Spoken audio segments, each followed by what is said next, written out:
চট্টগ্রামের টাইগার পাসে ফ্লাইওভারের নিচে গ্রাফিটি আঁকা নিয়ে এনসিপি ও মেয়রের পাল্টাপাল্টি কর্মসূচি ঘিরে তৈরি হয়েছে উত্তেজনা। উভয় পক্ষ সকাল 10টায় কর্মসূচি দেওয়ায় নগরীর দেওয়ানহাট থেকে জিএসি পর্যন্ত পুরো এলাকায় সভা সমাবেশ নিষিদ্ধ করে গণবিজ্ঞপ্তি জারি করে সিএমপি। অনাকাঙ্ক্ষিত ঘটনা এড়াতে নগরীর লালখান বাজার থেকে টাইগার পাস পর্যন্ত মোতায়েন করা হয়েছে পুলিশ ও র্যাব।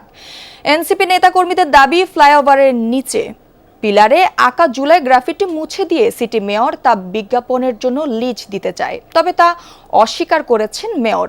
তার দাবি, পুনরায় অঙ্কন করতেই পুরনো গ্রাফিটি মুছে দেওয়া হয়েছে।